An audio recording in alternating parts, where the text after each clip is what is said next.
Feedback, really important. Mote is such a fantastic tool for feedback. Now, I will be sharing a few things to do with Mote and how we can use it in the classroom. But given this is MoteCon, I thought, I'm not really going to be adding much innovation to what is already a fantastic tool. So what I thought was, rather than trying to make your use of Mote more innovative in how you use it, I thought I'd sort of just take a step back and think about feedback. Feedback as a tool, feedback as something that helps us as educators. And well, we'll unpick that during the course of the session.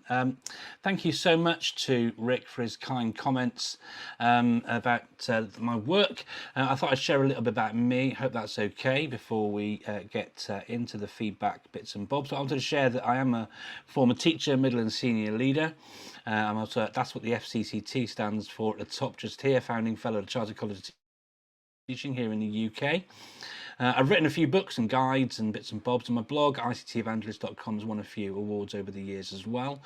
I've won an award at the Guess event in Dubai. It's a bit like Bet and ISTE, but in Dubai. So I won an award there a few years ago, 2 or 3 years ago, as well as a sort of best response to the pandemic sort of thing. I'm also a parent governor. I'm really pleased to be involved in helping and supporting my children's school as well. I'm a parent, which I think is also so worthwhile sharing. And so I've got those perspectives there. I now work in a business that I started myself in 2015. And that seems to be doing all sorts of stuff really, which sometimes is training people in how to use software effectively. Sometimes that's supporting schools with their digital strategy.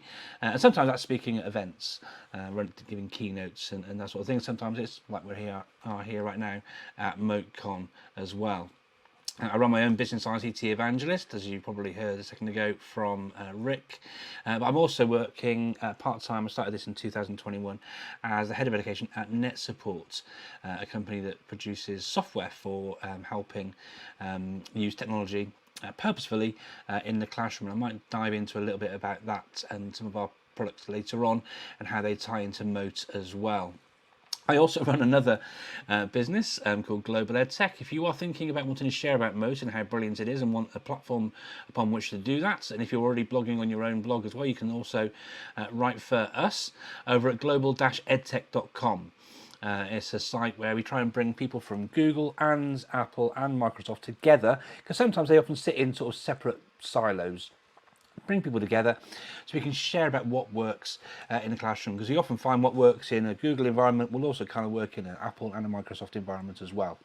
It's all about how we think about how we use technologies. That's global-edtech.com. If you want to come over and check that out, I'd be delighted. I'm also an independent thinking associate, and that's all you got to hear about from me. When I was asked to share, my friend Eleni Kritsis, another Mote ambassador, asked me to be involved in MoteCon. I shared this quote with her from John Hattie from his seminal work, Visible Learning for Teachers. Obviously, there's been lots of visible learning bits and bobs over the years from John Hattie and his team. But this has stuck with me since I first read it. It really resonated with me. And I think we can all sort of, relate to what he's sharing there about feedback being just for me, just in time, just where I am in my learning journey or learning process and what I need to move me forwards. I remember, when I was a student myself, those teachers who gave me feedback in a timely fashion, while I was still engaged in thinking about the work I'd handed in, I was keen to find out how I did. I wanted to know if the work and the hard yards I'd put into my projects, my designs, my essays, my music productions, Rick, whatever it was that I had done. I wanted to find out quickly. And some teachers did that quickly, and sometimes they didn't do it so quickly. And I found myself sort of waning in my interest. I think that ties in quite nicely. I think we've all probably had experiences like that. Now, I get it. Teacher workload is huge, and feedback should be used for helping students. Wherever we are in the world, there are people who are interested in how we perform as teachers, aren't there? We should be delivering feedback for the recipients. Dylan Willem talks about feedback should be more work for the recipient than the donor, and certainly Mote helps with that in its efficacy when it comes to leaving that verbal feedback. But a lot of what we'll be sharing about tonight is sort of tied into this quote here from John Hattie, where it should be just for me, just in time, just where I'm on my learning process, and just what I need to move me forwards. And I'm going to share some more things related to that, about how we can actually deliver that feedback so that it is impactful, so that it is helpful, and can be done in timely fashions, obviously using Mote if possible. So let's just unpick what feedback is, going back a step for a second. So we all or should be aware as educators about this, the idea of the feedback loop. A student will come along and we'll set them some work. They will submit it to us, whether that's in Google Classroom or Teams or Shobi or whatever it is that we choose to use for our sort of workflow for submitting work and setting work and all those sort of things. They'll give it over to us as their teacher, and then we will give them some feedback. Obviously, like I said, with that Dylan Willem quote, it should be more work for the recipient than the donor when they receive that feedback. But we do this in regular and specific improvement points, and we use that to try and close the learning gap. So we can find out where misconceptions are, where there are gaps in learning, those sort of things, so that learning can be informed, and so that we can adapt our teaching based upon student responses, so that we can be responsive to what our learners need. And sometimes that feedback can be on work that's submitted. Sometimes it might be from some low stakes quizzing we might have done in the classroom. So for example, a great tool that I love to use for quizzing in the classroom is a great tool called Quizzes. And in platforms such as Quizzes and others, could be you're using Google Forms, Microsoft Forms, whatever it is. But as we get the feedback in from our students, from their answers in the work they're doing, could be Edpuzzle, could be any one of these sorts of tools where we quiz our students, so we are able to unpick where students are falling down, aren't quite understanding things, and where there might be some misconceptions and some things that we need to sort of drill down in on. Now, one of the great things about technology is that it can be used in really quick and effective ways, and Mote is a great tool for doing that. So when you're thinking about giving that feedback, if you've got a group of students that you want to give like feedback with, sure, try and make it personalised and just for me. But if you're trying to reduce your workload, if you've got 10 students that you all know have struggled with a particular area, well, don't record feedback for all 10 of them. That would be nice, but why not just record one bit of feedback and send that link that you can get, the share link you get in Mote, and just share that one link with all those students. It's about how you actually sort of think about those things, and like, when you're trying to think in sort of slightly more smart ways, you can help yourself so that you can reduce some of your workload. So when you're giving feedback, it should be timely, it should be constructive, be specific, actionable, and be reasonable. I loved Rick's presentation a few moments ago. We were talking about accessibility, and that quote I shared in my question about feedback and accessibility tools. About accessibility tools being essential for some and useful for all, or feedback can tie into that as well. So thinking carefully about what your learners are able to do, where they are on their learning journey, what they're capable of producing, what they're capable of doing. And we all know that from our work with them in our classes over the course of the academic year in which we work with them. So there's some basic advice around feedback. That's great, but what about when it comes to young people? Because when we have, jumping back and thinking about John Hattie, one of the things a lot of people know about John Hattie is that he's done so much analysis of research about what works when it comes to teaching and learning in the classroom.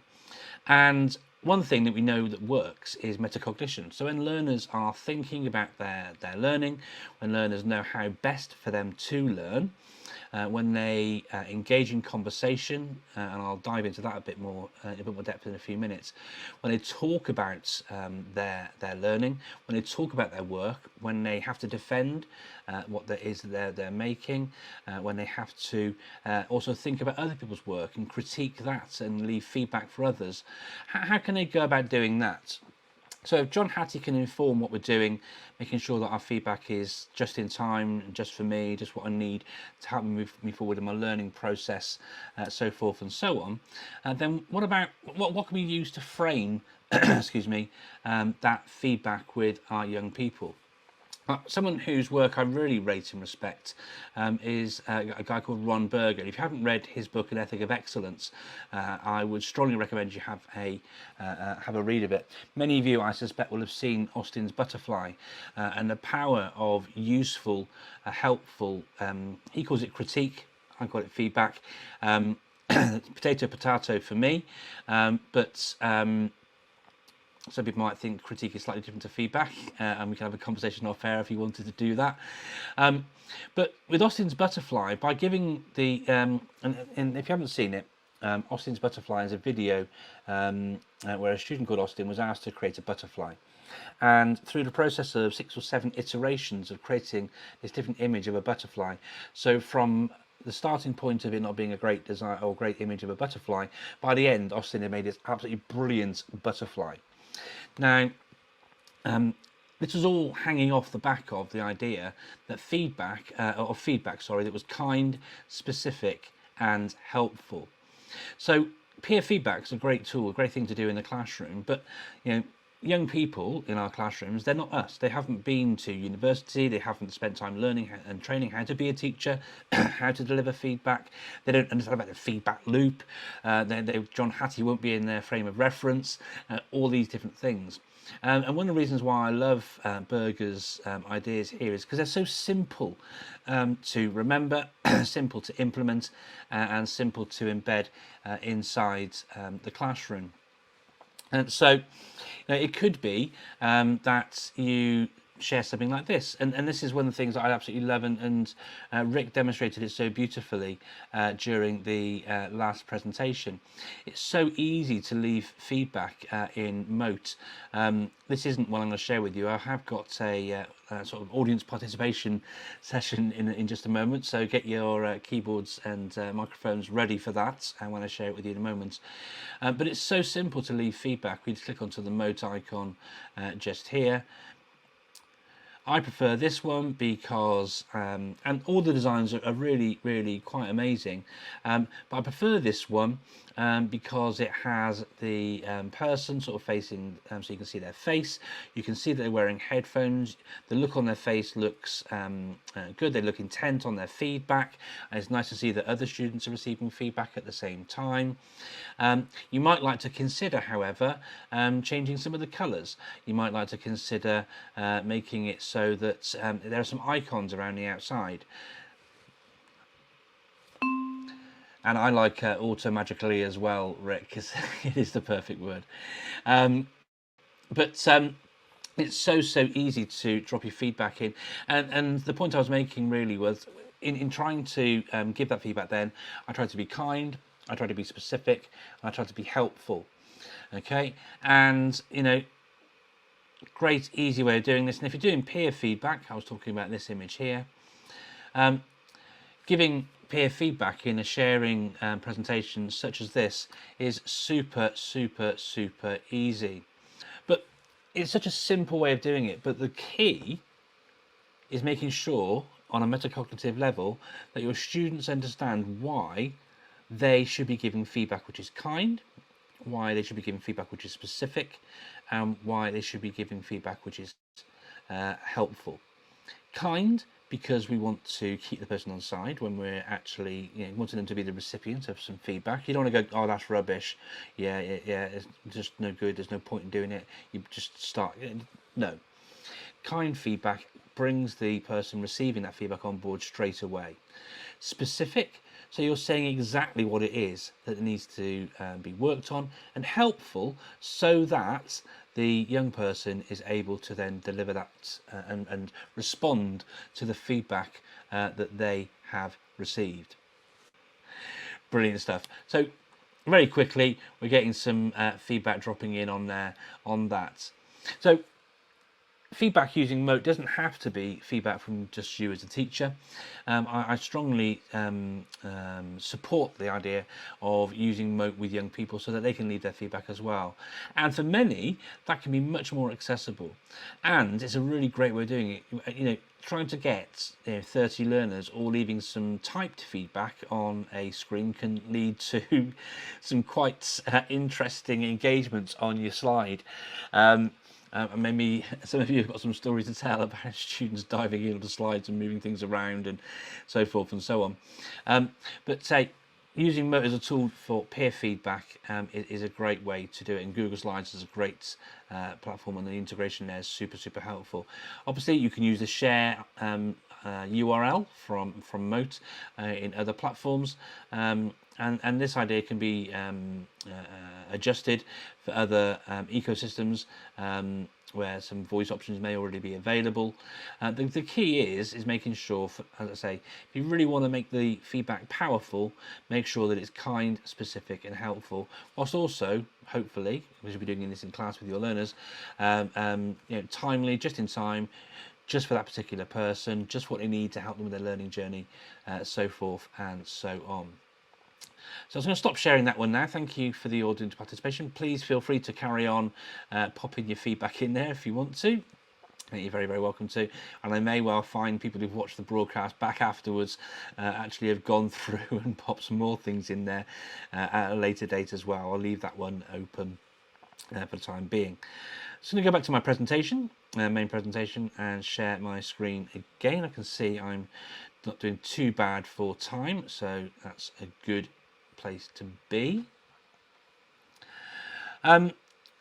So jumping back into this idea of feedback, as I said, feedback should be kind, helpful and specific, and I strongly suggest that you explicitly teach your young people about feedback and critique and why it's important that it is kind and helpful and specific. You'll get more out of them and find that the feedback they give will be far more useful if they have their feedback framed around that very simple hook around kind, specific and helpful. Now, what about self-assessments? Because sometimes the feedback is actually really useful coming back from yourself, because being a reflective learner, I've been a reflective teacher, I have to reflect on my practice. I'm sure you've had to reflect on your practice over the years as well. Self-assessments can be done really well through using your voice. Actually, how to say these things out loud can be really useful. And research has shown that it can help students identify and understand their own strengths and weaknesses. And to verbalise these things, they have to say them out loud. They have to frame their thinking around it. And if they're using a tool such as Mote to actually give feedback on their own work, they may then even have to sort of pass on to you as their teacher, may even have to pass on to a peer within the classroom setting. It has been shown to really help them actually then reflect and go back and improve and develop their work even further. It can also help students to learn from each other. If they talk about their work with each other, they can share their own ideas and perspectives. So it doesn't have to be done digitally, it could be done analog. Actually talking to your peer next to you. I'm just going to grab my peer. Recognise this guy? I don't know if you can see him with the... so we can have some conversation about the work and have a bit of repartee backwards and forwards. That can be really useful and help improve learning that way as well. It also helps students develop a deeper understanding of the material, because actually being able to explain things and talk about what it is they're doing might actually make them, oh no, I forgot that bit. Oh yeah. So when they talk about their work, they're forced to explain their thinking, what it was that was behind everything when they started to work on that particular piece of work. And it can also help them develop their critical thinking skills. So they have to defend their arguments, either to their peers, sort of sat next to them, or when they're recording themselves thinking about their work on their actual work. But that reflection is the key part of it. And it can also, research has found, to help students become more engaged in their learning as well. So whilst not specifically about technology, actually thinking about the ways in which we can reflect on our work, how we can reflect on other people's work, how we can share about that, how we can critique it, utilising technology to help and support us, which goes back to the ideas of TPAC. You know, good use of technology is about knowing when to or not to use technology, and so being able to bring something in like Mote to support that right at the heart of those things and the core of those things, knowing when it's a good tool to use can be only a good thing in my estimation. I did say I would mention a few things about NetSupport, because for me, keeping students on track when using technology in the classroom is super important. And if you're going to be engaging in some of the activities that I've been talking about, leaving feedback on other people's work and so forth and so on, one of our products over at NetSupport, Classroom.cloud, has got a great Mote integration. So if you are running Classroom Cloud on our toolbar, regardless of what you're actually working in, whether it's something in a browser or whether it's something on a device other than the Chromebook, the Classroom Cloud toolbar has Mote integrated directly into there, so you can quickly get into Mote, pick up feedback, leave leave a recording, and whatever it is that you need to know. Classroom Cloud is a classroom management solution where, as teachers, you can see everything that's on every student's device as they're sort of working their way through. You can lock their screen to get their attention straight back onto you, unlock them, message every student, message just the one or a group, or so forth and so on. Give rewards, so forth and so on. Lots of things that you can do inside there. And it's got safeguarding built into it in the background as well. So it tracks everything the children type. So if there's any sort of safeguarding issues or worries, then you as teacher or safeguarding lead can quickly see those things and has a nice word cloud which shows you sort of the key issues that students are typing about inside your classroom as well. So I hope you don't mind me mentioning that. If you want more from me, well, I've timed it pretty well, so there should be enough time for a few quick questions at the end. But I've got a book coming out about teaching and learning with technology. I'm writing it with a friend of mine who's a deputy head at a school in Abu Dhabi called Ollie Lewis. The EdTech Handbook is coming out soon, hopefully by the end of the year, on John Catt Educational. But for me, for now, that's all, folks. I hope you found those ideas useful and helpful. And please, could you make your feedback for me kind, specific and helpful if you've got some feedback for me after the session. Thanks so much, and really appreciate the opportunity to come and share with you today. Thanks a lot.